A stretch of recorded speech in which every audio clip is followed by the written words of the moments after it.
और अब सबसे महत्वपूर्ण हिस्सा, सबसे महत्वपूर्ण पार्ट, क्योंकि अभी तक हमने देखा 12th लॉर्ड जब 6th 8th 9th 10th 11th और अलग अलग घरों में जाता है तो जीवन में अलग अलग लेसन्स देता है। लेकिन 3 जगह ऐसी है जहां 12th लॉर्ड सीधे आपके जीवन के केंद्र को छूता है, आपका ज्ञान, आपके रिश्ते और आपका व्यक्तित्व। और यही 12th हाउस का सबसे गहरा रहस्य खुलता है। अगर 12वें घर का स्वामी 5वें घर में बैठ जाए तो सामान्य ज्योतिष क्या कहेगा? 5वां घर क्या है? ज्ञान, बुद्धि, शिक्षा, संतान, क्रिएटिविटी। तो लोग कहेंगे ज्ञान विदेश से मिलेगा, एजुकेशन अब्रॉड में होगी, स्पिरिचुअल लर्निंग होगी। लेकिन असली बात इससे कहीं ज्यादा गहरी है। 5th हाउस ज्ञान का घर है और 12वां घर त्याग का घर है। इसलिए जब 12th लॉर्ड यहां आता है तो एक अजीब नियम बनाता है।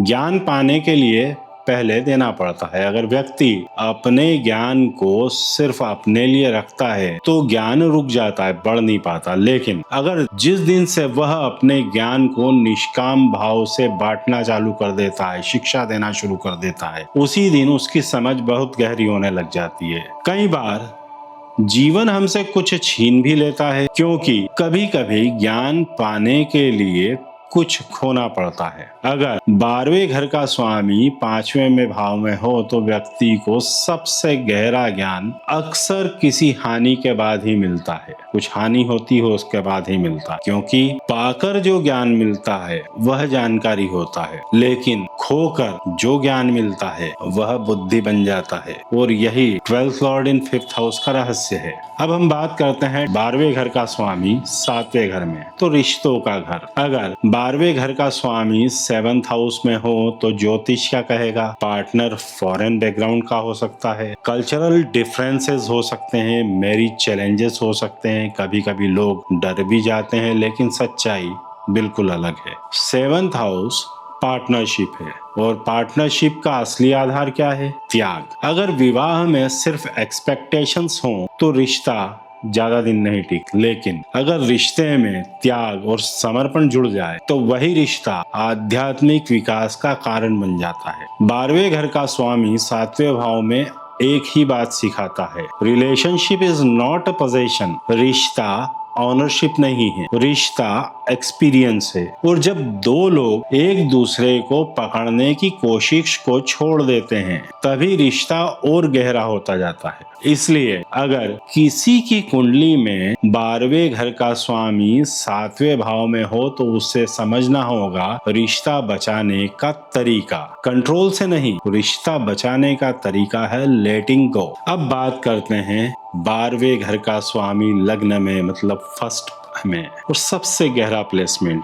फर्स्ट हाउस क्या है? Personality, identity, body, life directions. अगर 12th लॉर्ड यहाँ हो तो लोग कह सकते हैं व्यक्ति इंट्रोवर्ट हो सकता है, विदेश से जुड़ाव हो सकता है, लेकिन असली अर्थ बहुत बड़ा है, आइडेंटिटी ब्रेकडाउन। फर्स्ट हाउस में है और 12th हाउस में का अंत है। इसलिए जब 12th लॉर्ड फर्स्ट हाउस में होता है तो जीवन व्यक्ति को एक ही चीज सिखाता है, अहंकार का त्याग करना। हम जीवन में कहते रहते हैं मेरा घर, मेरा धन, मेरी प्रतिष्ठा, मेरी पहचान, लेकिन अगर 12th लॉर्ड फर्स्ट हाउस में हो तो जीवन धीरे धीरे इन सब चीजों को हल्का करना शुरू कर देता है ताकि व्यक्ति समझ सके वह सिर्फ इन चीजों से नहीं बना है। ऐसे लोगों के लिए सबसे बड़ा लेसन है डिवोशन। अगर व्यक्ति के अंदर दया, क्षमा, सेवा, ये तीनों चीजें अगर उसके अंदर आ जाए तो उसका व्यक्तित्व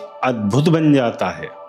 लेकिन अगर नहीं आया तो वह व्यक्ति अपने ही अहंकार से संघर्ष करता रहता है। अब एक बात को आप लोग समझ लीजिए, ज्योतिष कभी भी डराने के लिए नहीं होता, ज्योतिष जगाने के लिए होता है। अगर हम 12th हाउस को सिर्फ लॉस समझते रहेंगे तो हम आधा सच देखेंगे, लेकिन अगर हम समझ जाएं कि 12th हाउस मुक्ति का घर है तो सब बदल जाता है। 12वां घर मतलब 12th हाउस हमें सिखाता है फॉरगिवनेस, सरेंडर, लेटिंग गो, और जिस दिन व्यक्ति सच में कह सके मुझे किसी चीज से चिपके रहने की जरूरत नहीं है, उस दिन उसका मन हल्का हो जाता है। कभी कभी हम सोचते हैं किसी ने हमें नुकसान दिया, लेकिन कई बार वही व्यक्ति हमारे जीवन का शिक्षक होता है, क्योंकि वह हमें सिखाता है। क्या सिखाता है? तो छोड़ना। और जब इंसान छोड़ना सीख जाता है तो उसके अंदर एक अजीब सी शांति आ जाती है। इसलिए अगर आपकी कुंडली में, आपके हॉरोस्कोप में 12th हाउस या 12th लॉर्ड मजबूत है तो बिल्कुल भी मत डरिए, क्योंकि हो सकता है जीवन आपको कुछ खोने के लिए नहीं है बल्कि स्वतंत्र होने के लिए तैयार कर रहा है। और जिस दिन आप सच में छोड़ देंगे उस दिन आप समझेंगे कि मुक्ति क्या होती है। जय श्री राम।